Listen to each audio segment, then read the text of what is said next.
Boa noite, irmãos da Igreja Batista Casa de Oração. Boa noite a todos aqueles que são membros da nossa igreja, congregam conosco, os amigos em Cristo, aqueles que participam de alguma atividade e aqueles que estão sempre recebendo alguma coisa da parte aqui dos membros da igreja.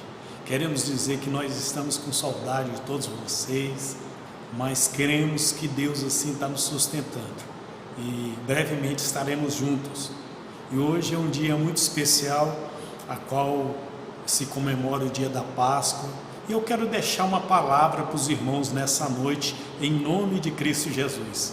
E eu quero deixar o texto que se encontra em Marcos capítulo 16, verso 6, que nos fala: porém, ele disse-lhes: não vos assusteis, buscai a Jesus o Nazareno, que foi crucificado, já ressuscitou e não está aqui, eis que o lugar onde o puseram. Pai, muito obrigado pela palavra dessa noite, agradecemos ao Senhor, glorificamos e queremos deixar esse texto para os teus servos nesse dia, em nome de Jesus. Irmãos, eu quero falar para cada um de vocês nessa noite sobre promessas de Cristo a favor da sua igreja. E hoje o mundo ocidental e grande parte da sociedade tem comemorado aí o dia da Páscoa. E o que é Páscoa? A Páscoa é uma palavra que vem do hebraico e significa passache, e que é passar por cima ou pular. E essa palavra ela se refere no Velho Testamento ao episódio que aconteceu ali com Deus trazendo uma punição, e na 10ª praga que ele trouxe a punição aos egípcios, ele enviou o anjo da morte, e o anjo da morte, no momento que ele chegou à casa ali dos judeus que moravam ali no Egito, a Bíblia fala que ele passou por cima, ele pulou, ele desconsiderou aquelas casas. Mas por que, irmãos? Porque por ordem de Deus, através ali do seu servo Moisés, Deus ele mandou os judeus sacrificarem um cordeiro, e o sangue do cordeiro viesse a ser passado ali nos umbrais e também ali na soleira das portas. E naquele momento ali o anjo ele pulou, ele não passou naquelas casas, e ele passou apenas ali naquelas casas que eram dos egípcios, e ali foi levado ali o primogênito de cada uma daquelas casas. E através desse ato, através dessa passagem, Deus ele instituiu a Páscoa, e ele deu a ordem aos judeus para que eles viessem a celebrar a grande libertação, a grande salvação que ele tinha operado no meio dos seus ali. E é uma experiência de libertação espiritual que envolve um sacrifício, o sacrifício do cordeiro. E assim também a Bíblia vai falar sobre isso, sobre várias situações que Jesus ele veio aqui na terra e ele fez algo a nosso favor. E eu quero deixar aqui para os irmãos 3 promessas que foram dadas através de Cristo para a sua igreja, e tem tudo a ver com esse momento que é o momento de Páscoa. A primeira promessa que eu quero citar aqui é a promessa que se encontra em João capítulo 3, verso 16. É um texto célebre, é um texto que ele resume todo o Novo Testamento, que nos diz que Deus amou o mundo de tal maneira para todo aquele que nele crê não pereça, mas tem a vida eterna. Então essa palavra ela está falando sobre a promessa de uma grande libertação, e essa libertação seria uma libertação eterna. E é interessante que o texto também de 1 Coríntios capítulo 5, verso 7, a parte B, nos diz: porque Cristo, nossa Páscoa, foi sacrificado por nós. Então a Bíblia nos diz que através da pessoa de Cristo, ele foi enviado, ele foi sacrificado por nós. E ainda Mateus capítulo 26, verso 2, vai nos dizer: sabeis que daqui a 2 dias é a Páscoa, e o Filho do Homem será entregue para ser sacrificado. Mais um texto que nos fala sobre Jesus, e Jesus, ele sendo sacrificado e representando também uma grande libertação para todos que viessem a crer no seu santo nome, para todos aqueles que invocassem o seu santo nome. Então a Páscoa, irmãos, para vocês terem uma ideia, no Velho Testamento, a Bíblia nos fala sobre um cordeiro que os judeus eles deveriam ali levar para a sua casa, e eles deveriam cuidar daquele cordeiro ali todos os dias, estarem dando atenção para aquele cordeiro, nas mínimas coisas ali, eles estarem ali trazendo ali um envolvimento com aquele cordeiro. Mas é interessante que chegava a sexta-feira, era necessário que aquele cordeiro viesse a ser sacrificado. Isso também trazia uma desilusão, ou seja, um apego que aquelas pessoas, que aquela família, eles tinham ali com aquele cordeiro, e depois aquele cordeiro era dado em sacrifício, mas era dado em sacrifício a favor deles mesmos. E assim é o que a Bíblia nos coloca, que Jesus, ele veio a essa terra e ele se deu em sacrifício por mim, por você, por todos aqueles que viessem a crer no nome de Deus, no nome de Cristo. Então Jesus, ele veio para nos dar vida, e vida em abundância nessa terra. A partir do momento que nós cremos, a partir do momento que nós nos envolvemos, o Senhor, ele traz sobre nós algo poderoso, algo sublime, algo supremo sobre as nossas vidas. E há uma correlação dessa crucificação de Cristo e a Páscoa judaica.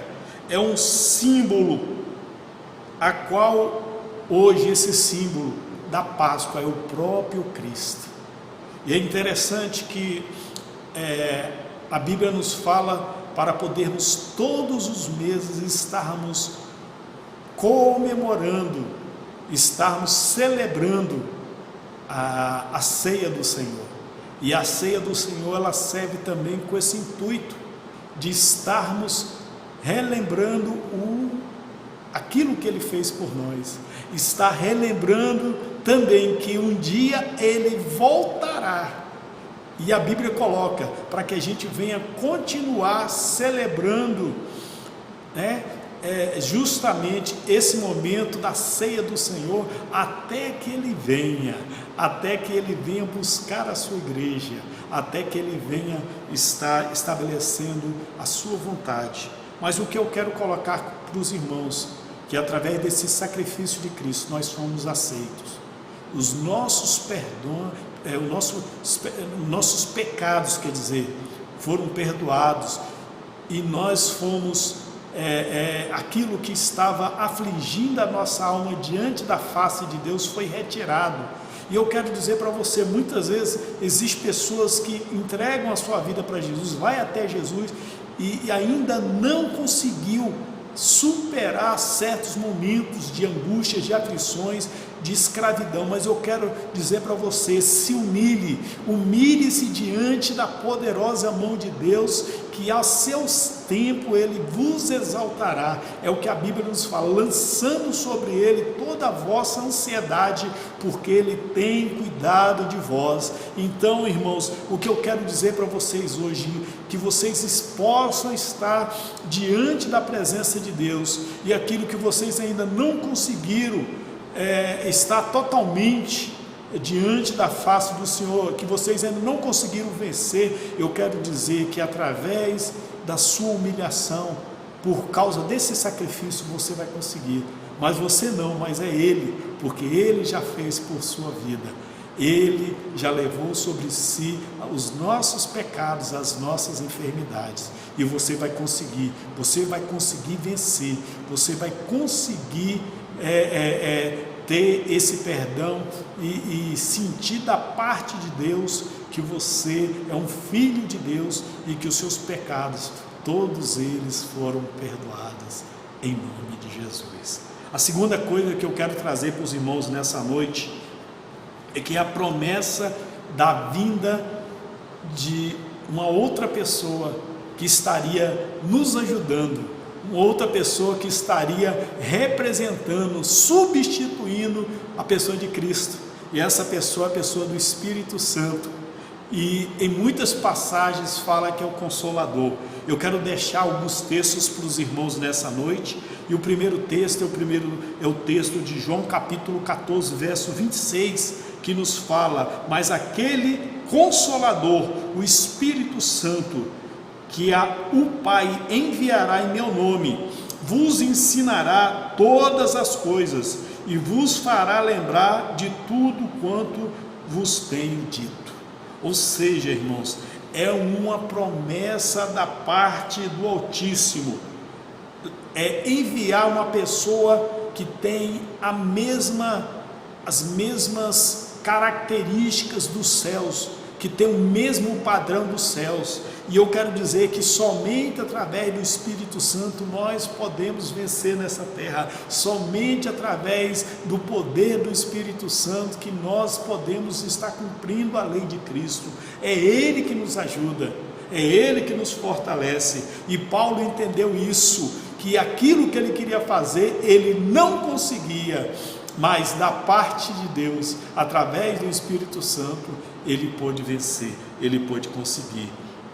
Então, ele vai gerar nessa passagem as instruções, e ele vai fazer com que as lembranças das palavras de Cristo, elas venham sobre a nossa memória, trazendo aí, irmãos, os princípios, trazendo aí valores, trazendo aí promessas, trazendo admoestações da parte de Cristo, aquilo que Cristo deixou para os seus discípulos. Então o Espírito Santo, ele tem essa finalidade de recordar, ele fazer gerar na nossa vida lembranças daquilo que é a verdade, mas essa lembrança é para poder ser aplicada no nosso dia a dia.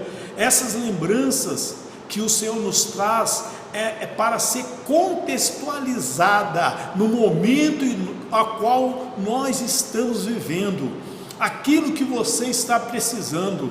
Muitas vezes uma palavra que vem para uma pessoa, essa palavra vai ter uma conotação diferente para outra pessoa. O Espírito Santo, ele traz algo que venha se de encontro a cada um dos nossos corações, segundo o momento ao qual nós estamos vivendo.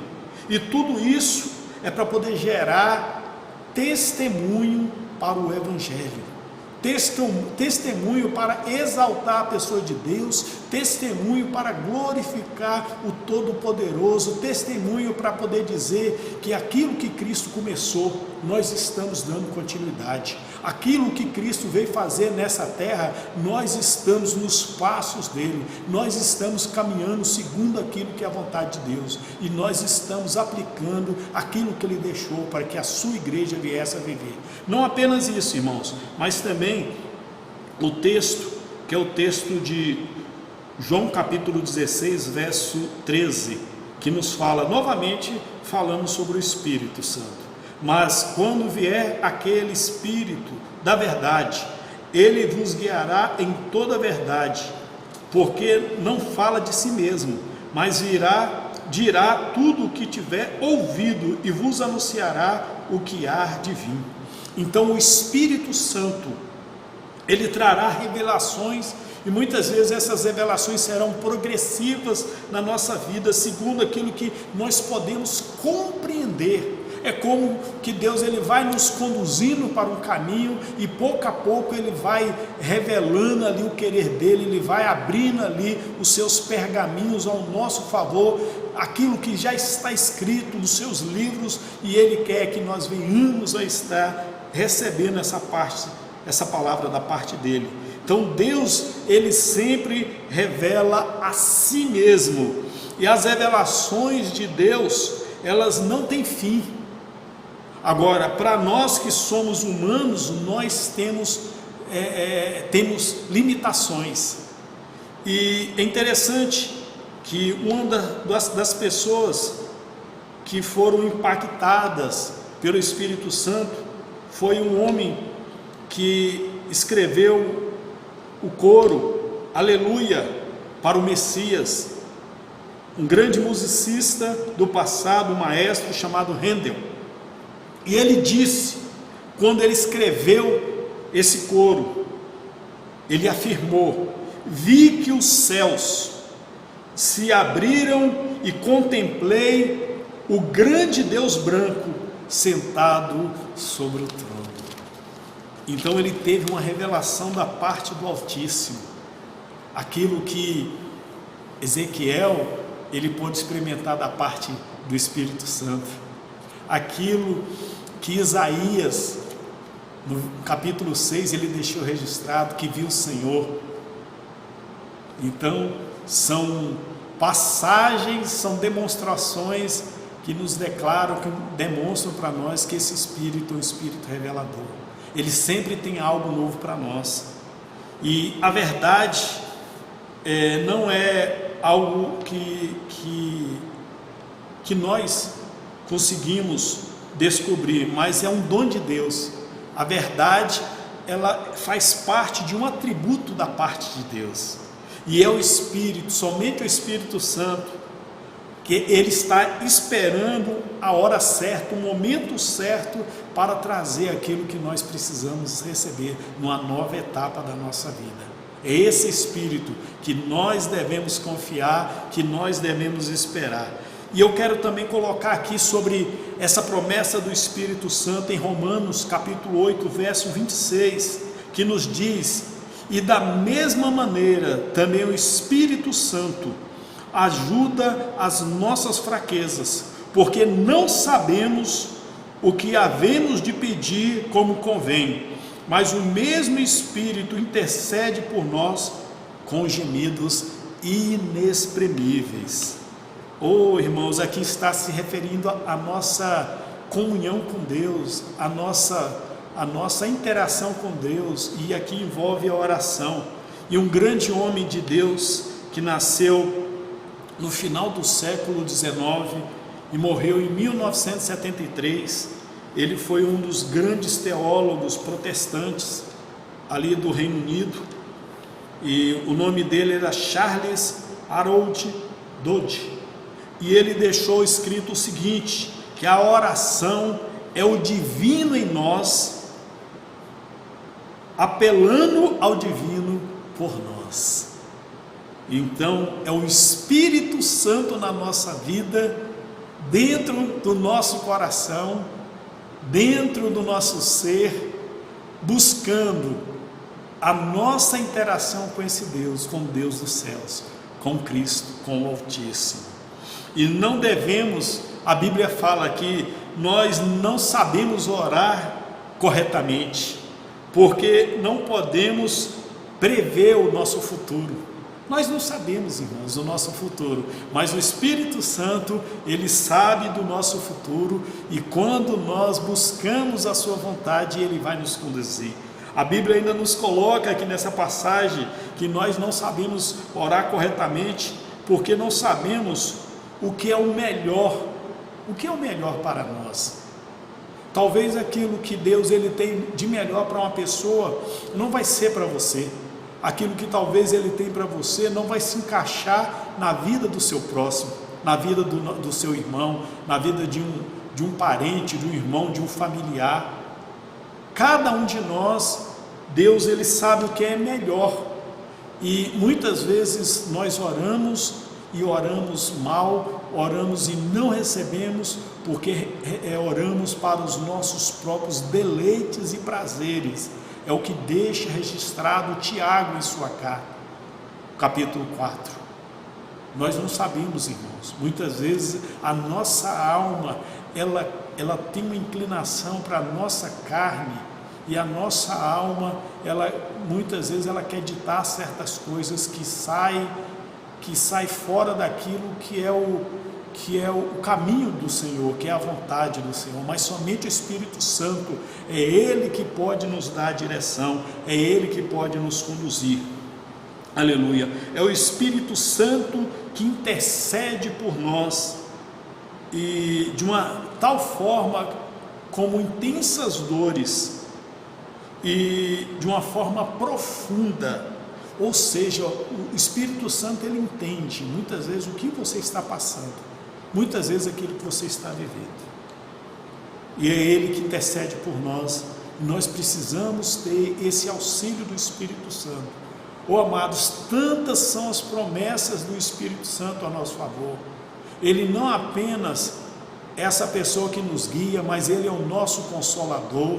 É Ele que vai trazer palavras, que vai trazer alento às nossas vidas. A Bíblia fala que Ele é o nosso paráclito, o nosso ajudador, o nosso advogado. É Ele. E sem uma vida com o Espírito Santo, nós somos tendentes ao fracasso, à derrota. Nós não venceremos o mal, porque nós, irmãos, estamos lutando contra um ser que é um ser milenar, que é Lúcifer, e nós não vamos vencer Lúcifer com as nossas armas que são provenientes desse mundo, mas são somente as armas que estão em Deus, as armas que estão ali na pessoa do Espírito Santo de Deus. É através dele que nós teremos a vitória. E a terceira promessa que eu quero deixar desse dia de Páscoa para os irmãos, que é a promessa de um novo lar. É uma promessa de novos céus, de nova terra.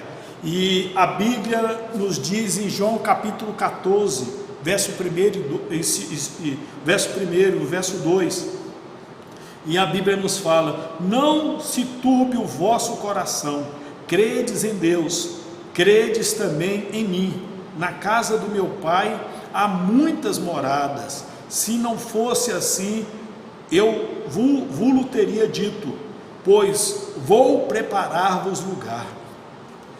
Nessa passagem, Jesus ele inicia aqui as últimas instruções aos seus discípulos, e ele traz aqui algo que ele não limita a dizer credes em Deus, mas ele declara: credes também em mim, credes também na minha pessoa, porque eu vim da parte de Deus, vim da parte do Pai.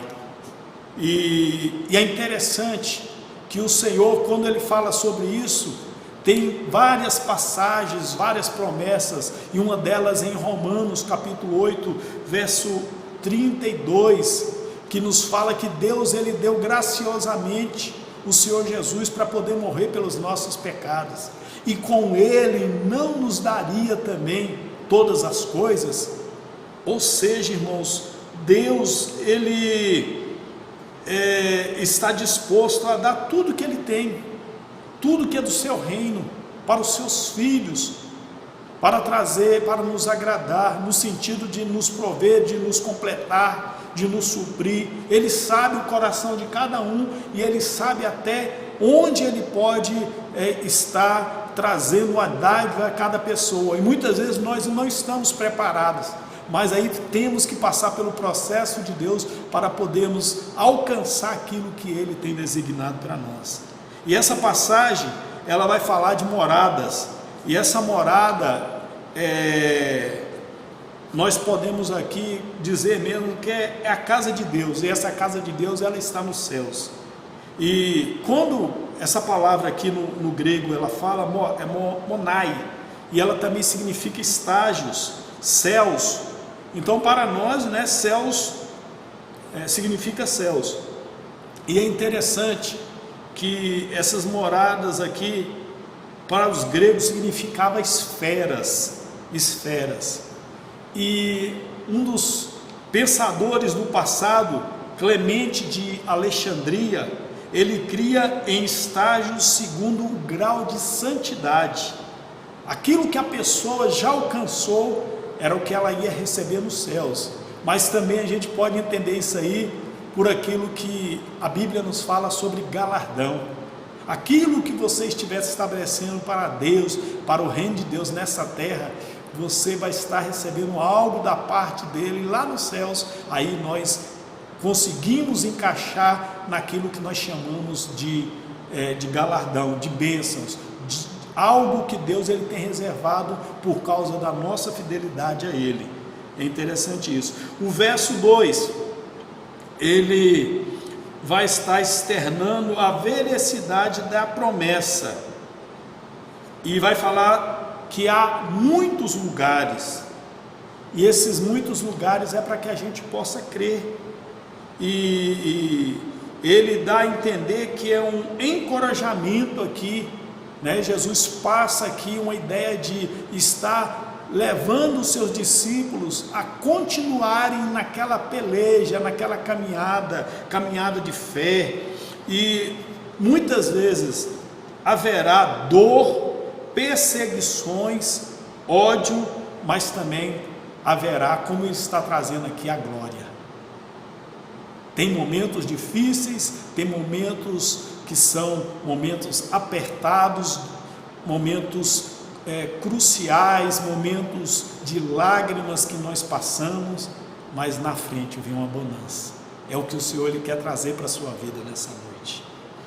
No verso 2, na parte B, e fala assim: eu vos prepararei lugar. O que significa isso?